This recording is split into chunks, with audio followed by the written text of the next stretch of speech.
সাধারণত বৈশ্বিক অস্থিরতা বা যুদ্ধে বিনিয়োগকারীরা নিরাপদ বিনিয়োগ হিসেবে স্বর্ণের দিকে ঝোঁকেন, ফলে মূল্যবান ধাতুটির দাম বেড়ে যায়।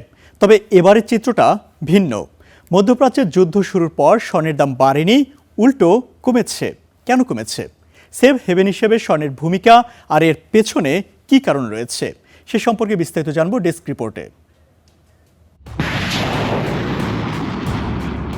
যুদ্ধ, রাজনৈতিক সংকট কিংবা অর্থনৈতিক অনিশ্চয়তার সময় বিনিয়োগকারীদের সবচেয়ে নিরাপদ আশ্রয় হিসেবে বিবেচনা করা হয় স্বর্ণকে। তাই আন্তর্জাতিক বাজারে একে বলা হয় সেফ হ্যাভেন সম্পদ। কিন্তু এবার সেই প্রচলিত ধারণা বদলে যাচ্ছে।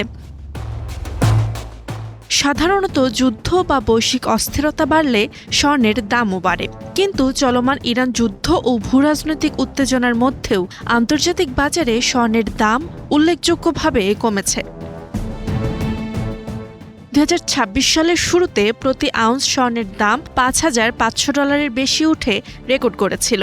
তবে সেই উচ্চ দামের পর বড় প্রাতিষ্ঠানিক বিনিয়োগকারী ও ট্রেডাররা লাভ তুলে নিতে ব্যাপক হারে স্বর্ণ বিক্রি শুরু করেন, ফলে দাম কমতে শুরু করে। এ পরিস্থিতিতে ব্যাংক অব আমেরিকা 2026 সালের গড় স্বর্ণ মূল্যের পূর্বাভাস 14% কমিয়ে প্রতি আউন্স $4,360 নির্ধারণ করেছে। বিশ্লেষকদের মতে ভূরাজনৈতিক উত্তেজনার সময় মূল্যস্ফীতির আশঙ্কা ও বন্ডের মুনাফা বেড়ে গেলে অনেক বিনিয়োগকারী সুদহীন স্বর্ণের পরিবর্তে নিশ্চিত আয়ের মার্কিন ট্রেজারি বন্ডের দিকে ঝুঁকে। এতে স্বর্ণের চাহিদা কিছুটা কমে। তবে দীর্ঘমেয়াদী চিত্র একেবারেই ভিন্ন।